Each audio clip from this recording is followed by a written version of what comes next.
My name is Dr. Stephanie Helms Pickett. In 1987, I had the pleasure of graduating from Lindblom Technical High School. Swoop, swoop, though. I went to Southern Illinois University in Carbondale, where I majored in radio and television broadcasting. After Southern Illinois University, I traveled to start graduate school actually at Clark Atlanta University, and had realized that there was a calling on my life to be in education, and not really considering the fact that I had been raised in that household and it was probably in my blood. My mother was a preschool teacher for over 20 years on the South Side. So I started graduate school at Clark Atlanta University, but was only there for about a year. The concentration that I was studying was eliminated from the curriculum, so I moved over to North Carolina State University, where I received a master's in higher education administration. And then I worked for about 3 years and then continued to work, but I returned to North Carolina State University and received my doctorate in education. I had an opportunity a couple years ago that I felt as though God really spoke to me clearly and said it was time for me to put the lessons that I had learned through so many of the years of being in an educational environment onto paper. And so I had the opportunity in 2012 to write a book called Later Never Came Until Now.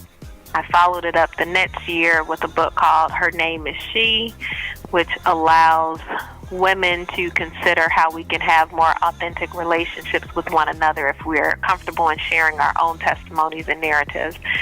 And then just over the years of working in many colleges and universities and finding that all of us probably spend more time at work than any other place, and it is also the place that can bring us the most blessing and opportunities and also the most challenge in terms of growing ourselves and our own development.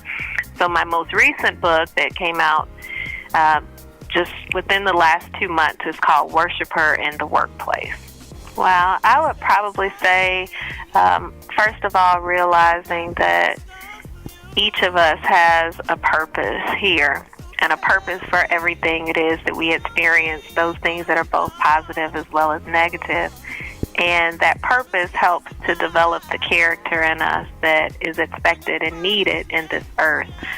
I would also suggest connected to that is that our purpose is often embedded and connected with other people. So sometimes the things that we go through are to encourage someone else and affirm them.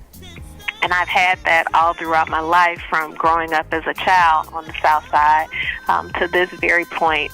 And to be able to feel very comfortable in using the gifts and that purpose to make this place and this planet a better place. And I don't think that that's something that we can ever put down, ever not think about. We have opportunity to do that in the smallest ways every day that we're allowed to be here. And that's what I feel really guides me and brings me great joy. And it's not that, there aren't days where I'm having a whole lot of challenge and trying to figure out what's next and how I'm going to get over that hurdle. But I also have a really good history in terms of knowing that things have gotten tough before, and I've been able to be resilient because someone else has extended themselves to me, or I've been able to look at the lessons that other people have demonstrated to encourage and affirm me as well.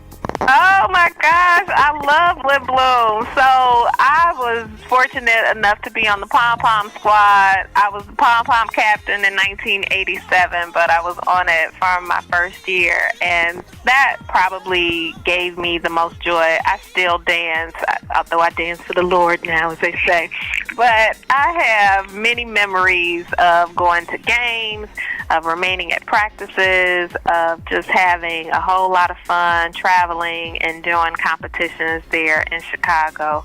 And I love that way more than being afraid of food fights that was going to happen, or running with my T-square in case we made somebody upset in the neighborhood talking some trash. So, yeah, Pom Pom has a big place in my heart.